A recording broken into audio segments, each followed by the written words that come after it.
2005년 4월 15일 금요일 오전 미국 펜실베이니아주 센터 카운티에서 장기간 재직하던 현직 지방검사 레이 그리커가 흔적도 없이 실종되는 전대미문의 사건이 발생했습니다.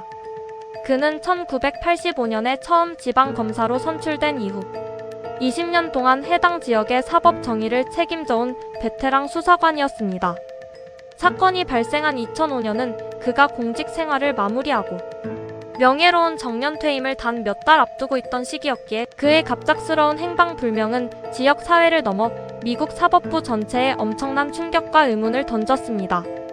실종 당일 아침 그리커 검사는 함께 거주하던 연인에게 가볍게 드라이브를 다녀오겠다는 말을 남긴 채 붉은색 미니쿠퍼 차량을 몰고 집을 나섰습니다. 직장에는 미리 하루 동안의 개인 휴가를 신청해둔 상태였습니다. 그러나 이것이 그가 살아있는 상태로 확인된 마지막 공식 목격이 되었습니다.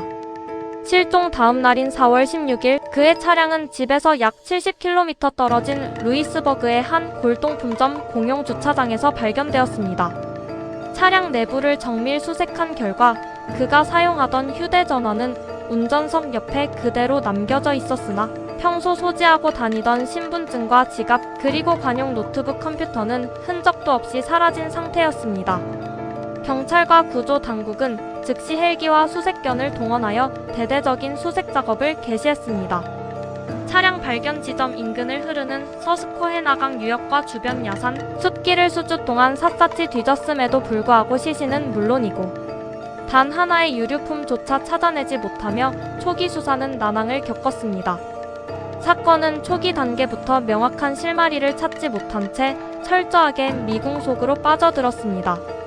레이 그리커 검사는 주변 동료 검사들과 지역 주민들 사이에서 평판이 매우 훌륭했으며 공직자로서 투철한 직업의식과 청렴함을 일관되게 유지해온 인물로 평가받았습니다. 실종 직전까지 원한 관계에 복잡하게 얽혀있다거나 범죄 조직으로부터 구체적인 협박을 받은 정황도 전혀 파악되지 않았습니다. 그러나 본격적인 정밀 수사가 진행되면서 상식적으로 이해하기 힘든 기이한 정황들이 하나씩 수면 위로 드러나기 시작했습니다. 실종 발생 약 2달이 지난 2005년 6월 그가 차량을 주차했던 장소 근처의 서스코헤나강 하구에서 그의 관용 노트북 컴퓨터 본체가 한 낚시꾼에 의해 우연히 인양되었습니다. 발견된 노트북을 분석한 결과 가장 핵심적인 부품인 하드디스크가 본체에서 정교하게 분리되어 제거된 상태였습니다. 그리고 다시 2달의 시간이 흐른 동년 8월 최초 노트북 발견 지점과 멀지 않은 강바닥에서 해당 노트북의 하드디스크가 추가로 발견되었습니다. 누군가 의도적으로 도구를 사용하여 노트북에서 하드디스크를 분리한 뒤 강물 속에 던져 은닉하려 한 것이 명백한 상황이었습니다. 연방조사국을 비롯한 최고의 디지털 포렌식 데이터 복구 전문가들이 대거 투입되어 해당 하드디스크의 정밀 분석에 착수했으나 오랜 기간 물속에 잠겨있어 물리적 부식이 심각했고 자성 트랙의 물리적 훼손도가 높아 단 하나의 파일이나 데이터도 끝내 복구하지 못했습니다. 수사팀은 그리커 검사의 자택에 남아있던 가정용 데스크톱 컴퓨터를 정밀 조사하던 중 매우 충격적인 사실을 추가로 확인하게 되었습니다. 그가 실종되기 바로 직전 인터넷 검색창에 하드디스크를 영구적으로 파괴하는 방법, 수조에 물을 채우는 법과 같은 특이한 키워드들을 집중적으로 검색한 포렌식 기록이 고스란히 남아있었던 것입니다. 이 수사 결과는 타인에 의한 강제적인 납치나 계획적인 살해 사건보다는 본인이 스스로 하드디스크를 완전히 파괴한 뒤 자발적으로 잠적했거나 혹은 극단적인 선택을 감행했을 가능성을 강력하게 뒷받침하는 강력한 증거로 해석되었습니다. 실제로 그리커 검사의 친형인 로이 그리커가 지난 1996년 스스로 강에 투신하여 목숨을 끊은 비극적인 가족력이 존재한다는 점도 자살설에 커다란 무게를 실어주었습니다. 일각에서는 그가 정년퇴임을 앞두고 정서적 중압감이나 극심한 우울증을 앓아왔으며 결국 자신의 형과 동일한 방식으로 생을 마감했을 것이라는 추정을 강력하게 내놓기도 했습니다. 그러나 자살설에는 결정적이고 명확한 논리적 한계가 상존했습니다. 그의 시신이 수년 동안 미국 전역 그 어디에서도 발견되지 않았기 때문입니다.